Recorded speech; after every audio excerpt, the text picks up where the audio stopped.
Well, hello, this is Jeff Gaudiosi, and you're on misplacedstraws.com, where music comes to life. And my guest today is the keyboardist, vocalist, multi instrumentalist for the incredible Neal Morse Band. NMB is about to release an epic live record called An Evening of Innocence and Danger live in Hamburg. It's a pleasure to welcome Bill Hubauer. Welcome, Bill. Thanks so much. Thanks for inviting me to chat. Oh, my pleasure. And, you know, NMB, you guys literally played all over the world on the Innocence and Danger tour last year. I was lucky enough to be able to not only catch the show, but to photograph you guys and review it, when you played Albany. Now, did you know going in that Hamburg was going to be the show you recorded for this, or did you record a bunch of them, listen back, and this was the best? Well, actually, I don't think we had any plans to release anything, because typically we do the whole, DVD live album thing, but we do have the ability to multi-track the shows. So we were recording the shows, some of them, not all of them, but we recorded a number of them just to have. And I think the idea to release it came a bit later, but it was a deliberate decision not to film it. So yeah, I think I can't remember how the decision came apart. Maybe even the label asked us if we had anything to release. So. And how'd you pick this show? I mean, I know following the tour, I know Mike in particular was real big on the Paris show after it happened. How'd you guys settle on Hamburg? I really don't know from a technical standpoint. Maybe I don't know if somebody sat and checked out the different, audio files to see which ones had the most potential sonically. I do know, I mean, that's a special venue for our band, and maybe for a lot of bands. It's just one of those places where you look forward to playing. You look at the schedule and you say, oh, Hamburg's coming up, and you always look forward to it. Something about that room, the room it's tiered all along the sides and the back, so it elevates the audience up more. And somehow it's a big room, but somehow it feels more intimate because you can see all the faces a lot easier than when the crowd's below. So I don't know, maybe that's part of it, but it's a special place, and so I was happy to capture that one for sure. Innocence and Danger, honestly, it's one of my favorite records of all time. I mean, from the minute I first heard it. But it was a bit of a change for the band. You guys had those two very heavy conceptual records before it.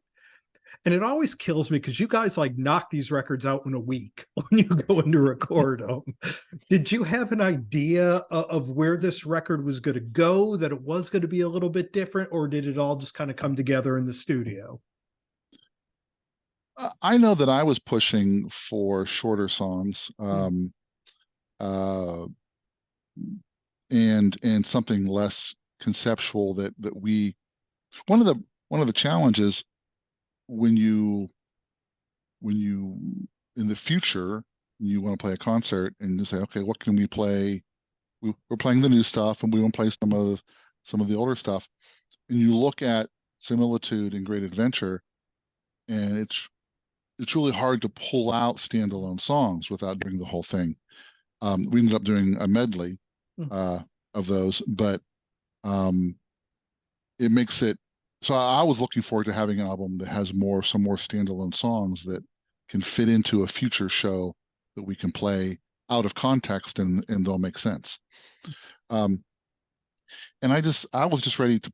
I just thought it would be fun to play some shorter songs, and even though I'm guilty of bringing in most of the longest song. The irony of that, but yeah, I don't know that we really thought we would just do a single, and then we had the longer songs that pretty much take up an entire disc, and then we had all these short songs, and I think it was Mike's idea to do the whole Innocence in Mhm. Danger split, the Mhm. the poppy shorter songs Yeah.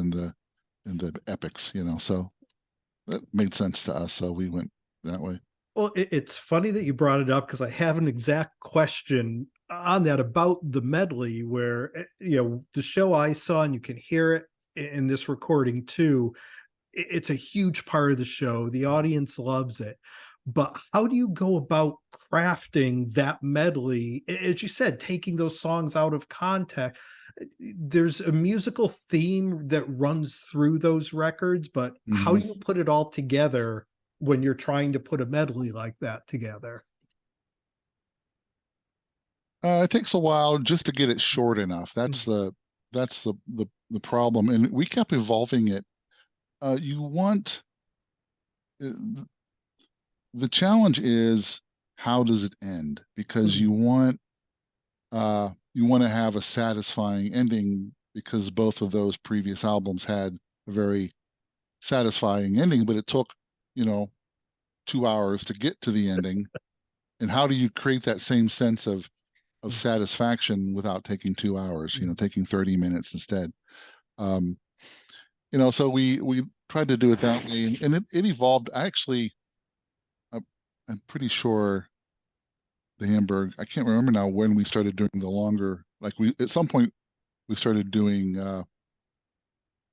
both the end of Great Adventure and the end mm, uh, of Similitude, and it wasn't like that when we started mm, it. mm, Um, uh, yeah, I think the key is you we ended up cutting verses, mm, so you would do like a verse and a chorus, and mm, then if there's some cool bridge or something, mm, and then you'd find a way to lead into the next song, mm, and it's just a puzzle, and it's a fun puzzle to solve. mm, Um, but hopefully, I've never personally been a big fan of medleys, and so because I always feel like I want to hear more of the songs mm, that they're skipping over. mm, So, but I can't. I hope that this one. I know it can be done. There are some medleys that I really really love. Um, like I'm a big Genesis fan, so mm, on Three Sides Live, there's the In the Cage medley. mm, If you're familiar with that album, um, mm, and I always thought that that was done really really well. mm. So I know it can be done. I I hope we did it. I don't know if I can't be objective about it, but you know, It works. It yeah. works. It and again, in NMB tour, you guys always focus on the current record when you're on tour. So, especially for you as a keyboardist, do you sort of save the sounds and the programming that you used in the studio? And it's like, yeah, I'm going to need this again in a couple months when we hit the road. Do you recreate things for a live atmosphere? um, Up until well, for the last 15 years or so, I've mostly been using software since. Hmm, So I record on my computer. I use software. A lot of it's software emulations of analog keyboards and things like that. But I mostly have used that, and so it's really easy to just save my settings for all the stuff that I recorded, and just so that usually live, it's the exact sound that I used on the album. hmm, In the last year or so, I've been really getting back into hardware keyboards, so hmm, analog, synthesizers. yeah. So I'm not sure what's going to happen on the next tour, as far as recreating those sounds, because it's hard to bring that gear on tour. So it's so heavy and it's expensive to fly with, and but yeah, but the other challenge live is that we don't Neal and I don't always play live what we played on the album, and it's just logistics. For example, um, if a certain section he happened to play a dominant keyboard part and he played the acoustic guitar, but we need the acoustic guitar there. Right. So live he plays the acoustic guitar and I play whatever Mm, part he had mm, played. And I try to figure out, sometimes I'm trying to figure out how I can do both his part and my part at the same time. mm, And there's ways to cheat a little bit Yeah. to do those things. Mm. You know, the old one finger chord trick. Where you left hands are playing chords and bass notes with one Yeah. while I'm playing something else up here. So there's ways to do that. Try not to. And I have to ask, because I know there were people mentioning it at the show I saw and throughout the tour.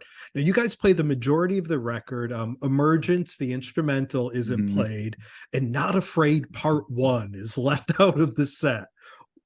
Was it a timing issue? What was it that led Part 1 to not be in? It was probably timing, but it may have been, uh, you're trying to create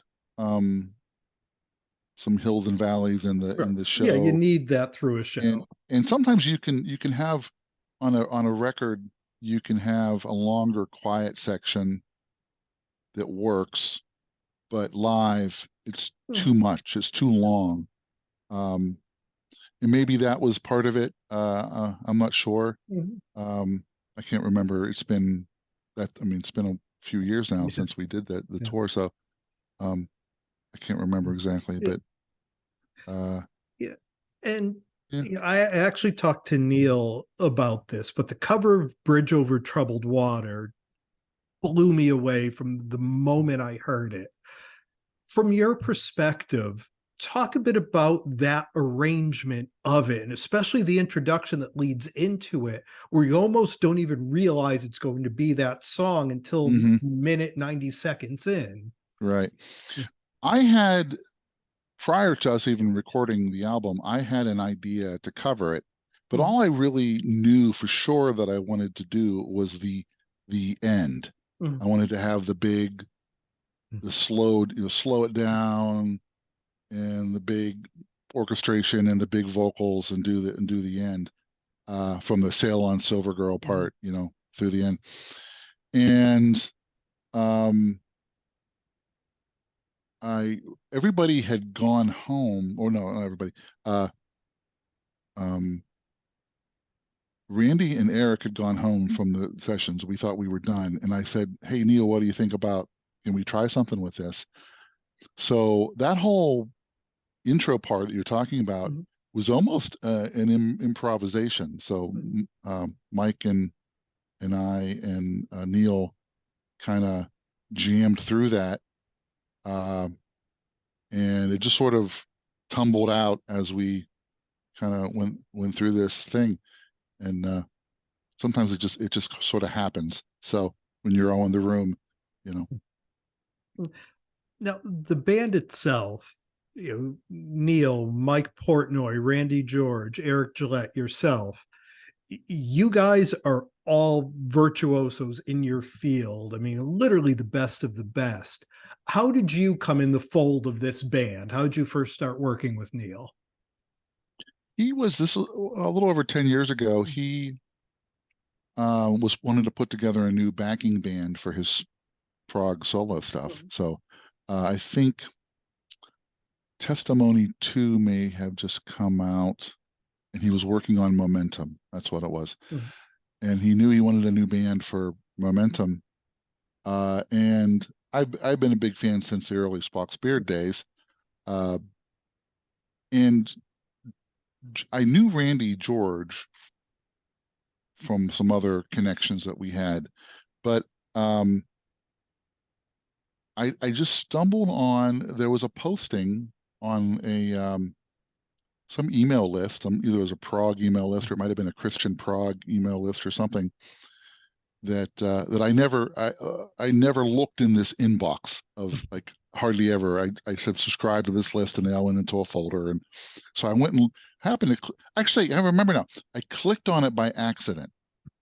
I missed, I clicked on that folder, and it loaded up, and it said Neal Morse holding open auditions for a new band. And I was like, and I had no idea how old this email could have been, like a year old for all I knew.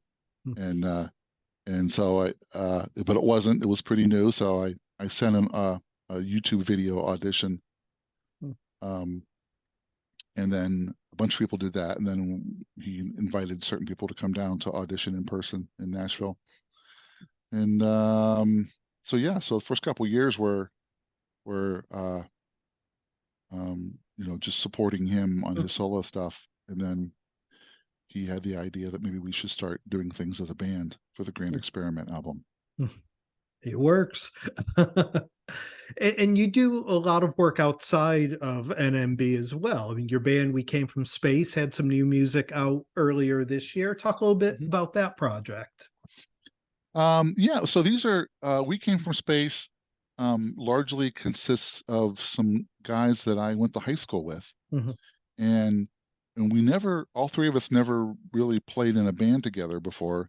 And I kind of reconnected, and it was like, hey, we should do something. And our initial mission was we should record music that would be like what we wanted to listen to when we were all in high school together. So that puts us around like, late 70s, early 80s. So that's sort of so you had the prog stuff from the 70s bleeding over into the 80s, and then you had some of the new wave stuff, and you had guys like that were people like Joe Jackson that were doing this weird, started out kind of punk but then got kind of sophisticated and things like that. And so that was kind of some of the stuff we were listening to back then. And so we just started writing. It was just a recording project for like the better part of 10 years. We put out three full-length records and an EP. And just this past year, we said we should start playing some shows. So we're just getting going, playing some shows. We did a couple support shows for Mike Portnoy's The Winery Dogs. Those seemed to go pretty well. No tour plans specifically. We're staying regional, just places that we can drive to. But it's a lot of fun. And it's fun too. We did these opening shows, and I realized just as I was walking out on stage, I'm playing for a room full of people that most of them don't know who we are and aren't here to see us, because that hasn't been the case for 10 years. So it's like, we gotta kind of like try to win them over. So, and it was exhilarating because when we play a Neal Morse show, I know everybody that's there already loves the music, and all we have to do is just not mess it up.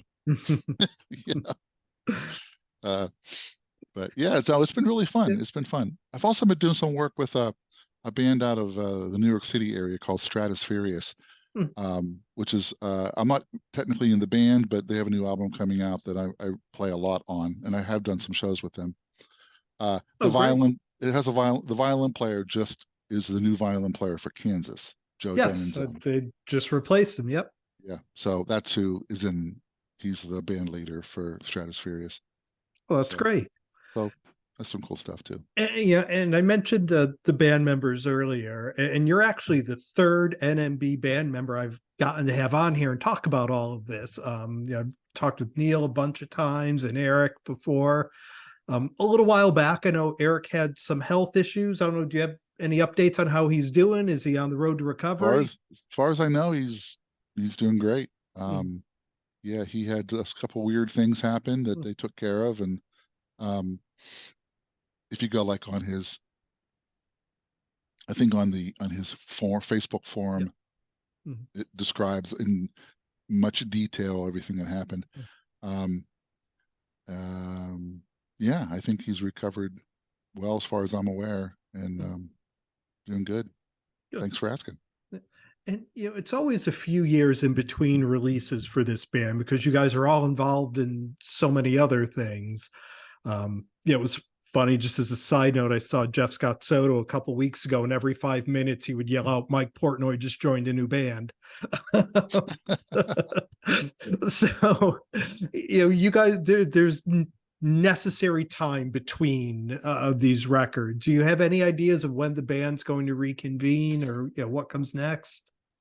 Well, Neal is he is just announced a new Hmm. solo prog album, part one, and then part two is coming out next after the first of the year. But Yeah. I think he's going to be done working on it himself as far as recording it in the next month or so. Mhm. Uh, I'm hoping it because in August we're doing Morse Fest, Yeah. which is the thing that Neal does traditionally a weekend event in Nashville Mhm. area, but this year we're doing Nashville and we're going to the Netherlands. Mhm. So the first European Morse Fest. So we're excited about that. That's in August. We have nothing scheduled beyond that, but I'm hopeful and optimistic that sometime later this fall we might start writing, Mhm. um, and we'll see.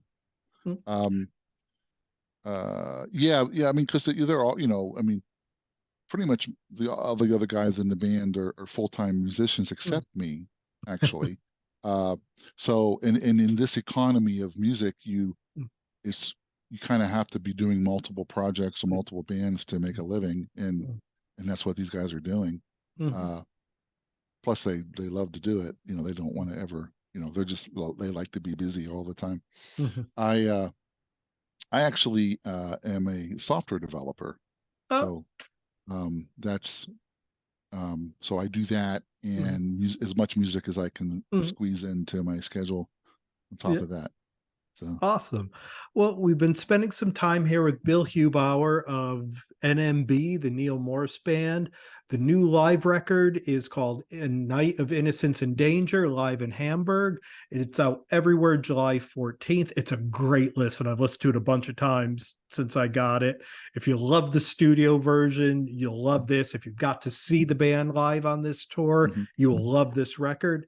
Bill, it's been a pleasure getting to meet you and say hello, and Thanks. best of luck with the record. And I look forward to doing this again sometime. Anytime. Thank you so much. Thanks, Bill. Mhm.